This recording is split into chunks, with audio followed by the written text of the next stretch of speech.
kulanti wacan oo wanaagsan daawadayaal meel walba aad naga daawanaysaan kusoo dhawaada waraysi gaar ah oo aan la yeelanayno Muno Maxamed Diirshe oo ah gabar qoraa ah isla markaana qortay buug la magac baxay haweenka Soomaaliyeed shalay iyo maanta kaasoo ka turjumaya ama ka hadlaya nolosha haweenka Soomaaliyeed xilligii hore iyo xilliga maanta la taagan yahay iyadoo sidoo kale buugaasi uga hadashay dhibaatooyinka ay qabaan haweenka Soomaaliyeed Muno sidoo kale waxa ay hore u ahayd safiirkii u fadhiyay Geeska Afrika maamulkii hore ee Ximin iyo Xeeb waraysigeena waxa uu ku saabsan yahay buugan cusub ay Muno qortay anagoo aan weydiin doono waxyaabaha buugan ku kalifay iyo waliba sidoo kale taariikh nololeedkeeda Muno marka hore ku soo dhaw TV-ga Kalsan waa mahadsantahay Muno sida aan ka warqabno ama aan ogsoonahay waxaad qortay buugan haatan aan gacanteeda ku hayo la magac baxay haweenka Soomaaliyeed shalay iyo maanta anagoo ka wareysan doono waxyaabaha buugan marka hore kugu kalifay inaad qorto waxaan jeclaan lahaa bal dadka inaad uga waranto ama aad uga sheekayso taariikh nololeedkaaga bismillaahir rahmaanir rahiim marka hore waa mahadsantahay TV-ga Kalsan waa mahadsantihiin marka hore waxa la yiraahdaa Muno Maxamed Diirshe oo ku magac dheer Muno Xaaji Kuwait waxa ahay hooyo leh dhowr caruur ah oo isugu jiro wiilal iyo gabdho alxamdulillah in aan qoro buug waxa waaye heybad igu jirta yani aabahay wuxuu ahaa wariye wuxuu ahaa sidoo kale lawyer iyo wuxuu ahaa qoraa aabahay waxa la oran jiray Xaaji Kuwait wuxuu ahaa ardaydii ugu horeysay oo loo qaaday jaamacad waxbarasho Masar asagoo yar oo wuxuu kasoo lugooyay Hobyo wuxuu soo galay Soomaaliya asaga oo nin weyn wuxuu ahaa ardaydii oo Jamaal Cabdinaasir maalin maalmaha kamid ah waxa soo booqday Soomaaliya Jamaal Cabdinaasir iskuulkiisii asoo joogo markaasuu dhahay yaa walad adiga waa dheer tahay ardaydana wiil glass 4 waa maxaa dhacay markaasuu saasay tahay inaan wax barto aniga u soo lugay markaasuu dhahay waa inaan ku qaadaa waxa tahay oo wiil oo raba in uu wax barto waxaan ka dhex arkaa mustaqbal kale oo dheer saas darteeda aabay waxa lagu qaaday Qaahira meeshaas oo wax ka bartay dugsi sare ilaa jaamacadiisa Soomaaliya wuxuu ku soo noqday asaga oo ka maqnaa 42 sano oo lawyerna ah oo wariyana ah oo markii dambana ahaa qoraa waxaan ku soo barbaaray yani nolol raaxo badan oo qurux badan aabahay anaa u ah curad haddana waxay ku dhalay bahalkii 60 jir marka si raaxo leh oo qurux badan oo aqri badan oo fiican oo igu soo koriyay alxamdulillah Muno waad mahadsantahay bal markaan u imaano buugan iyo waxyaabihii kugu kalifay maxay yihiin waxyaabaha kugu dhaliyay in buugan aad qorto waxay igu dhaliyay in aan qoro buugan colaad joogta iyo jahli baahay oo aan dhaafin gurina jahliga iyo colaadana waxa kaliya oo ku rafaad inay tahay hooyo Soomaaliyeed haddii aan kusoo qaato tusaale yar hooyo Soomaaliyeed oo dhashay dhowr caruur ah oo wada koray hal markii uu tahriibo oo meelo aada jaani cirib oo la aqoon waayo hal inuu noqdo burcadbadeed hal inuu raaco hogaami kooxeed oo ilaa hadda meelo jiro aan la aqoonin hal in oo diintaba loo fahansiiyo si qaldan oo isla hooyadiisba oo ku noqdo cadow markii hal wiil oo saharay ay soo koriso ay barbaariso ay aqligeeda iyo maalkeeda iyo juhdigeeda iyo waxeeda dhan awoodeeda dhan ay geliso halkaas wiil ay gaarsiiso ilaa iyo heer jaamacadeed maalintii uu qalan jibinaya haddii hilbihiisa loo keeno abaalkeeda saas oo looga dhigay hooyada Soomaaliyeed waa nooshahay wili oo waxay diyaar u tahay inay reer kale ay dhaqdo inay dhasho ay bulshadii badiso waa aragteen ardaydii oo shaamo kulli hooyaa wada dhashay oo kusoo tacbay tiir beerta intooda badan waxaa la soo koriyay aabalaan wax walba aa laga shaqeeyay jaada la gaday oo waxaa la gaday shidaal oo waxaa la gaday يعني وحياله oo liito oo dhib badan maalintii ay qalan jibinayeen waxa looga dhig abaalkooda in la googooyo oo si loo aasala waay taasi waa hooyo Soomaaliyeed marka waxa kugu kalifay buugan inaad qorto markaad aragtay dhibaatooyinka haysta hooyooyinka Soomaaliyeed markaan u nimaadno hooyooyinka Soomaaliyeed oo buugan aad ugu magac daratay shalay iyo maanta bal shalay hooyooyinka Soomaaliyeed noloshooda sidee kula ahayd shalay hooyada Soomaaliyeed waa hooyo qurux badan oo fiican sida ay ugu jeedo buugan hooyo Soomaaliyeed oo xambaarsan ilmaheeda oo hooyo ah oo xanaaneysanaysa ilmaheeda haddana oo xoolaheeda raacaysa nafs alwaqti oo business oo sii talaysa cawdi hadda fiiri ilaahan kuu dhaariyo hooyadan meeqa shaqo ay isku haysaa 1 2 3 4 waa hooyo ayadoo inay business haysa inay xoolo raacaysaa 3 shaqo ay isku haysaa taasi waa tii baadiyaha saas ay tahay hooyada Soomaaliyeed ee baadiyaha ku nool waxa ay falkisataa aqalkii iyo rarkii waxay soo saartaa saliidi waxay soo saartaa kabihi iyo boorsooyinkii waxay soo saartaa wax kasta uu reerka maanta u baahan yahay ayadoo baadiyo joogto maxaas leedahay hooyadii maanta magaalo joogto oo warshado haysato wallahi wax weyn waay oo qiimo sharaf leh oo u baahan in oo laga sheekeeyo oo la soo bandhigo waxay tahay awood rabbaani oo nagu qarsoon haddaan nahay haweenka Soomaaliyeed oo u baahan in maanta banaanka la soo saaro bal ka waran nolosha maanta hooyada Soomaaliyeed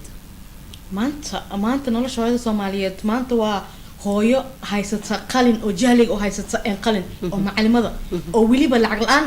oo wax ku barta dadka ayadoo hooyo oo gurina oo sugaayo waa askariyad oo difaacaysa dalka ayadoo hooyo oo reer iyo ilmo ay sugayaan waa wasiirad oo dhowr wasaaradood ka madax marka hooyada Soomaaliyeed maanta ma sha Allah way soo shaqaysaa fiican way joogtaa waad mahadsan tahay Muno waxaa jirtay in xilliyadii hore haweenka Soomaaliyeed markii reer ay u wada dhashaan gabar iyo wiil oo kale in gabdhaha guriga lagu hayo oo wiilasha ay iskuulka aadaan gabdhiina wiilasha markii iskuulka ka soo rawaxaan oo kale ay quraacdii ama qadadii ay u sameeyaan oo dharkii ay dhaqaan haatan waxaan filayaa in wax badan noloshaasi laga soo gudbay ee dadka ay fahmeen markii aad fiirisay gabdhaha Soomaaliyeed haatan doorka ay kaga jiraan bulshada Soomaaliyeed ama heerka waxbarashada maxaad isleedahay hadeertaan haddaan been la sheegayn iskuulada dhan soo fiiri galaas walba waxaa u badan gabdhaha lambarada 1 iyo 2 iyo 3 waxaa qaata mar walba gabdhaha يعني وقتكي أو الريح جري أو اللي جري هذيك عن جرد دب يلعب ترق إياه ولا جسوا جدب حتى بعديها صوبت أولوج على ويل كوحة هيد إن أويل كانت هدي لجلا إن دجال سي إن الله ترصد الله ده الريح بروح إليهن إن أورويل وهدي على تماذا أم هدي ويماذا إن دان إن أما هدي كلا هدي جيل أو كلا دعاية إن هاين إن رجعتير saasay tahay haweenka laftigooda baadiyaha waxa laga iibsan jiray lacag badan aan laga gadan jiray ilaan hadii la guursanayo gabar inta soo geel laga dhiibay hadana haday dhacdo colaad reer hebel hadii ay dilaan reer hebel waxa la siin jiray gabar si oo loo damiyo colaadaas marka tii hore iyo tanba waa mid oo sharaf leh oo shaqaynaysa oo leh awood wixii hore adwa dhamaadeen mana waxaan filayaa wali waxa sii jiro dad ay ku dambayso nolosha in gabdhaha ay ku wanaagsan yihiin kaliya in la guursado aysan xataa gabadhii meel isku soo sharxi karin oo laga yaabo familkeeda markay damacda gabadhii inay horumar sameeyso ama bulshadii ay wax u qabatay siyaasadii Soomaaliyeed ay qayb ka noqoto ay dad qaar wali aaminsan yihiin in gabdhaha aan siyaasadda iyo inay jaamacadaha wax ka bartaan aan loo ogolaynin ku wanaagsan yihiin bal inay reerkii joogaan dadkaasi maxaa dhihi lahayd taas waxa ay rabaan waxay tahay maxaa yeelay gabadhan ma laha qabiil hadii la rabo in ay soo gasho siyaasadda ama baarlamaanka yaa la siinaa ma reerkii ee ka dhalata la siinaa mise reerkii ee u dhaxday la siinaa waxa noo diidan taas waay anakoo hooyo oo wax dhaleena oo warshadii wax soo saarka haddana waxaan u leenahay awood in aan shaqeyno ama aan siyaasad galno ama aan galno ganacsi ama aan yeelano wax kasta oo wax soo saaro maaha in oo ama ceeb ama xumaan ama wax xun aan soo binay saas oo loo yeelayo waxay tahay hooyada ma laha qabiil oo reerkaas ma tahay mise reerkaana tahay haddana hooyada Soomaaliyeed ma taqaano hebel ay la dhashay oo inaadeerkay ama waxa ay erebel wax walba oo hooyo loo dhiibo aniga waxa aaminsanahay inay yihiin wixii ammaanka cutubiyada ku qoran buugan oo kale waxaan jeclaan lahayn bal waxyaabo qaar inaad nooga sheegto adigoo markaas noo sheegay sababaha markaas aad ku xulatay cutubkaasi inaad soo qaadato cutubiyo badan oo ka sheekeynaya wuxuu ka sheekeynayaa gabadha marka ugu horeysa oo reerka uu dhasho gabar see ay u arkaan reerka markii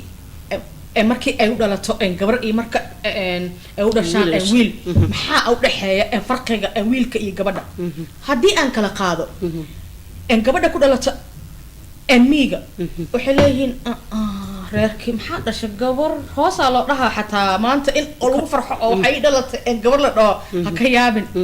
taasna maaha in oo nacayb loo qabo ya taasna waxay tahay en sidii aan kusoo sheegay en miiga in oo lagu tashanaayo en wiilka oo haddii noqoto en dagaal ama colaad ama dhaan ama waxyaalahaas oo kale haddana waxaaba jirtaba haddii uu reerka uu dhasho en wiil in la dhahayo en wiilkaas wuxuu wataa magacaagi iyo reerkaaga iyo familkaaga uu wataayo oo badina maxaa yeelay en gabadhan waxay raacaysaa reer kale aad guursanayo teeda kale haddii aan usoo laabano Soomaaliya iyo nawaaxigeeda kale reerkii ugu dhasha en gabar maanta en waa lagu farxayaa maxaa yeelay reerkii haysta 5 wiil iyo hal gabar waxaa fiican 100 jeer reerka ay u maqan tahay hal gabar maxaa yeelay reerkaas hasha gabar u maqan reerka dhan ay ka faala qaadaysaa meeshay joogto ama ha ahaato qaxooti waa tii reerkaas oo kaabta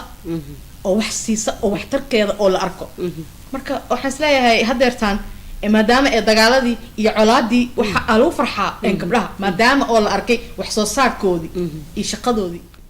mana buugan inaad qorto imise ayay kugu qaadatay 4 sano in wax la qoro ma sahlan 4 sano aad aruurinaysay buugan fikirkiisa qofka markuu uu buug qorayo dhacdada ka xanuun badan tahay ayuu raadiyaa ama saameyn ay ku yeelato inta aad raadinaysay bal macluumaadkii aad rabtay inaad hesho oo aad buugan ku diyaarisay maxaa kuugu yaabadnaa oo aad aragtay waxay u yaabadnaa in gabar Soomaaliyeed oo gabar yar oo 60 jir oo xaryahan qaxootiga joogta ayadoo meel fadhiisa iska ooynaysa intaan u tagay waxaan ku dhahay eedo maxaa aad la ooynaysaa markaas waxay ugu tiri eedo reerkeeni waa ka soo qax inay nool yihiin in ay dhinteen ma aqaani waxaan soo raacay reer kale oo soo cararayo halkaana markii aan imid ninkaas kaarka gooynaayo oo qaxootiga oo diiwaan gelinayo wuxuu ileeyahay isu kaydhiib haddii kale kaar qaxooti ma ku siinaayo mana ku diiwaan gelinayo tiri eedo reerkeeni waa kasoo tagay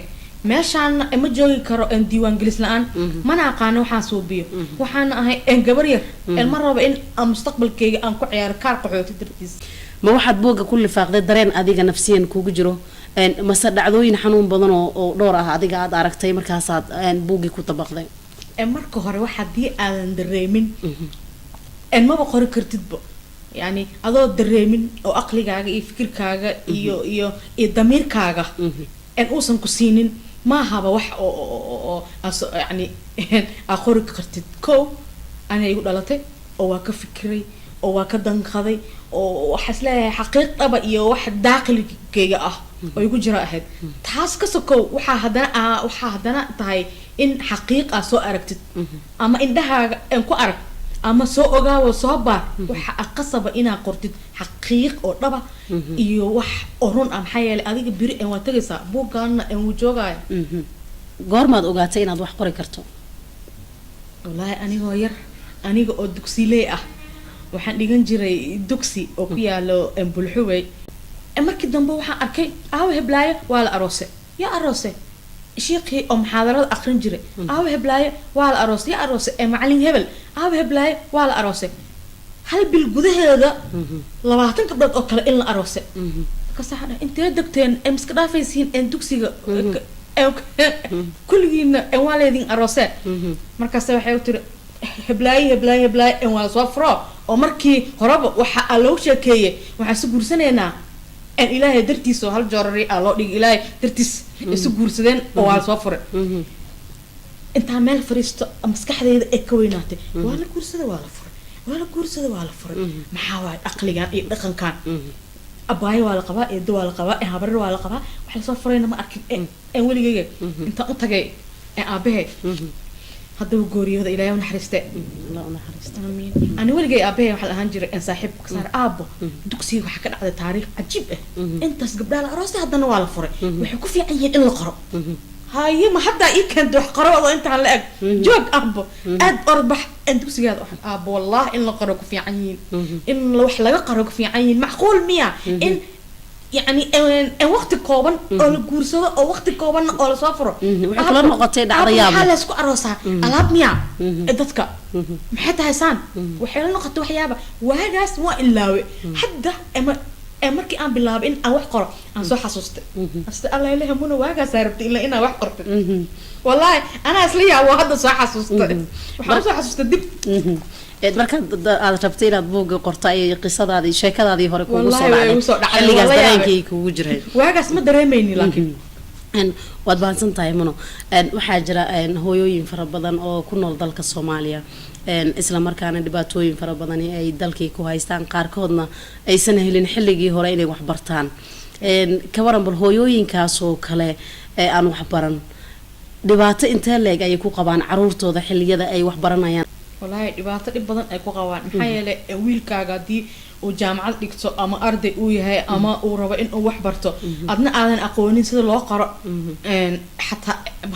xataa magacaaga waxay kugu noqonaysaa xoogaa in aad ka liidatid wiilkii aad dhashay adi at least waxaa fiican ama ahaaw da ama ahaaw hooyo ama ahaaw gabar in aad baratid wax lee xataa luuqadaadii hooyo sida loo aqriyo in aad baratid wax weyn oo fiican waaye aniga waa ka xumaay ma jecli asaasay tahayna maalin kasta waa u sheegnaa dadka oo waa la dhiirigeliyaa oo waa la wacyigeliyaa in wax la barto maxaa yeelay wiilkii aad dhashay aad korisay oo aad dhaqaalaha oo wax ku barto aad ka dhiibaysid oo shaatiga uu wato aad siinaysid in uu ku arko hooyo jahli ah ma ila fiicna saasay tahayna hooyo walba oo jaahila waxay leedahay awood oo rabbaani ah maxaa yeelay kan dictorka ayadaa dhashay kan jaahilka ayadaa dhashay kan cad ayadaa dhashay kan madowna ayadaa dhashay marka waa warjad ama ha ahaato jaahil ama ha ahaato mutacalimad same time hooyo waa aas-aaskii waa waad mahadsan tahay muno buuggan hooyada Soomaaliyeed hooyooyinka Soomaaliyeed ee shalay iyo maanta haweenka Soomaaliyeed shalay iyo maanta waxyaabaha aad ku soo qaadatay ma ku jiraan dhibaatooyinka faraha badan ee hooyooyinka Soomaaliyeed xilliga ay umulayaan oo kale ama ay dhalayaan haysta ama isbitaal la'aanta dhiig baxyada ku dhaca oo kale haweenka Soomaaliyeed xilliga ay dhalayaan marka caruurtooda ay koraan ay wax kala wiil ama gabar ay helaan oo markaas laga hadlo markii laga yimaado marxaladda ugu koowaad oo ah dhibaatooyinka ay kala kulmaan marka horeba intay caruurta dhalayaan oo hadda xaalad taagan ah ku haysatana gudaha dalka Soomaaliya ku soo qaadatay xanuunka ay leedahay uu ka sheekeynayaa buugayga hab oo caafimaad ahaan oo waxa la soo sheekaysta dhaqaatiir hadii ahaan lahayn dhaqaatiir oo sax oo taqasuskoodu yahay ama hadii ahaan lahaayeen dhaqaatiirta oo dhaqameedka intaba waa la soo sheekaystay macluumaadna waa ka soo qaaday taasna way ku jirtaa waxa yani hooyada Soomaaliyeed waxa oo ka bilaabana min waagi oo aadan iyo xaabo ilaa iyo inta ay noqonayso hooyo ay ka noqonayso gabadha markii ay yar tahay reerka kow hadii oo yani oo la dhalaba sida oo loo arkaayo hadii ay soo weynaato oo sin muraaxiqa ay gaarto habka oo loola macallimoonayo habka ay hooyada saaxiib oo la noqonayso hadii ay gaarto waqtiga oo guurka sida oo loo waaninayo oo reerkeeda ay ku dhaqan lahayd hadii ay gaar iyo wuxuu sheegayaa diyaar garowga hooyo naqashada yani hadii aad guursatid oo reer yeelatid aad uur qaadatid habka hadii oo la dhalo sida oo loo xanaaneysanayo ilmaha mas-uuliyad weyn waay shalay waxaa ahayd gabar yariis laakiin maanta reer iyo mas-uul kale ilmo yariisa oo kaaraba in oo la xanaaneeyo in la siiyo raashin in la xanaaneeyo intaba maxaa yeelay nolosha ay ka mid tahay in oo la suubiyo step wax oo laga bilaabo iyo meel ay ku dhamaadaan oo sal ah muna marka aad u eegto colaadaha oo kale dhibaatooyinka ka soo gaaray haweenka Soomaaliyeed oo qaarkood caruurtooda ay ku dhinteen markaad buuggan qoraysay oo kale macluumaadka aad raadinaysay qisadii kugu xanuunka badneed ama waxyaabihii kugu xanuunka badnaa ee ku saabsan dhanka colaadaha ee soo gaaray haweenka Soomaaliyeed marka sheekooyinka aad ku soo qaadatay buuggan qisada kugu xanuunka badneed ee aad ku soo dabaqday ay ku dhacdo hooyo Soomaaliyeed marka aad soo urursan maxay ahayd waxay ahayd hooyadan Soomaaliyeed oo aan ku sheegay aan ku dhahayo hooyo dhashay dhowr caruura oo midba meel kale aaday kii u dambeeyayna in oo lagu dilay qaraxi oo shaamo waxa ka xanuun badan ma jirto ay xanuun badneed hooyadaasna way nooshahay wili oo diyaar u tahay inay reer kala dhaqato hadda markii ay ugu dambeysay in Soomaaliya ay waxay ugu tiray in waa guursan rabaa in waa baxaya in mano in salaam ka saxaari taariikhdaada waxaan rabaa inaan book aan ka qorre meel aan kala xiriiro aan rabaa lacalla hadii mustaqbalka oo li weydiyo ee sababta bookan ay u kaliftay inay tahay xaqiiqo sax ah si aan ku soo raadiyo marka sidaaday reerkiina iyo aabahayaaba inta degan oo waaba gurigiiniye insha Allah aan was arkeena hadeertaan aan way dhooftay aan waa la guursaday akiid waxa alxamdulillah waxa ayalnaysaa reer kale shaqadii badan ay ka shaqeyn jirtay ee waligeed marka ان منو أولادي أو شقينا يسينا أو يكبا بعض الحمد لله وحنا هاي ضد إسلامه وله إيمان قدرت يعني آمسا إن كيد أنت إلى يوم حريستو إنه سوقارو وحد وقت جاس بل كورن خويراس ما يوالن مسكحت ذي وحنا ما ينقن وحنا لا يابي إن ما أنتي هاد أو يقدم بس أن صباحي إلا نصار ناس هاي الحمد لله إلهي قلبي وكسي بس هذا وحنا إسلام كنا هاي إن ولا إلا دبكة إن دبكة إن وما هسنتها منو إن مركا أتصور ورسو هو يوينك الصوماليات برنامج كداونا يا أو كله إن أبوغان مانتا نلوش هذا أتك قرطود أذيك إيوه أنك من هاي إن مركا محاد هو يوينك درين أهان وقوتو سالين لهي دبوغان محاد وقوتو سالين لها مركا هور إن أو وحلا برتو إن مركا لبعض إن وحصو صار أولا يشو إن مركا سدحاد إن أن لسياسين أو أن لسيحانين أو أن لدين وحلا ما أبودت وحوال بوا أودا إلهي وحوكو سي اللحلحات مسكحي أقلي خويا صوماليا دي وحات هاي إن ورشدي ابن آدمك إذا كانوا أن وحاسو صارتي خويا صوماليا أود وحا أكو جرتو رباني إن هذا سيحانين إن هذا أوينين إن هذا دانك أقبسنين إن هذا إهن بسواي أوي دماتي تي واحدة شيء أي أورير كذي أو كباب إن نولاتو رير عصب إن نول عصب بلاد تي أن وح برانين أصلا عيب وح ما أقان أني مالها بالأميس تايكري إن يستاكتو أي وح براتو وأودنا وح والبا الدنيا ده وحسلاها هاي وح نور لمن مجرتم حياة دين الإسلام كا وحنا جارسيسي منصب بير سراء إن آية قرآن أولو يعني أولو سورة النساء إن قرآن كدحديث أولو شيء مريم إن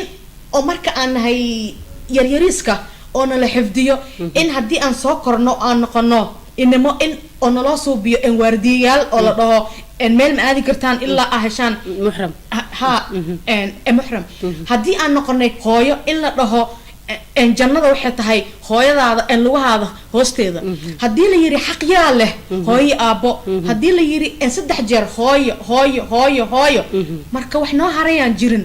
وحنا كعد سنة يا هواين كصوماليات ملك استأجوجان إن ده كالفران أيقو إن دلله إن سن إسكتيجن إن دولة أيقو أقل إيه مسكحله إن سن إسكتيجن إن دقن أيقو أودله إن سن إسكتيجن إن ضعيف تيلا فرو رير كلا أسوب سنكرتها تي جهلية وحدة بران كرتا تي عريان كعمها كشقان كرتا تي كعمل أنت اللغة كشقان كرتا يعني إلهي وحنسي عقل إيه مسكح يأوت رباني أو من الله مركا وين كنت هذا وحنا هاي هلا فائدة استو أود أو نسيجي إلهي وقدام بين منو بوجان يادو هدية ذي سام يادو هي بيسي بوجان وحنا هدية أسية oo aan u hibeeyay haweenka Soomaaliyeed qaasatan haweenka jooga Muqdisho Soomaaliya dhexdeeda iyo gabdhahayga iyo abtiyaashood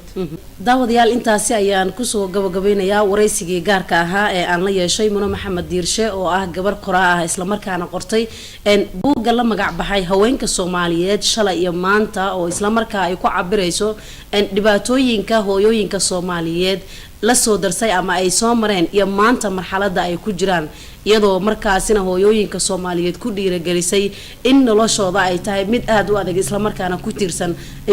yihiin bulshada Soomaaliyeed aad baan kaaga mahadcelinayaa waqtigaaga qaaliga aad nasiisay waxa barnaamijka dhanka kaamirada iyo waliba farsamada gacan siiyay Cabdalla Sheekeeye waxa idin la socotiinaysa anigoo Intisaar Saalax Xuseena intaan barnaamijka mid lamid ku kulmi doono waxaan idin kaga tagayaa salaamu alaykum wa rahmatullahi ta'ala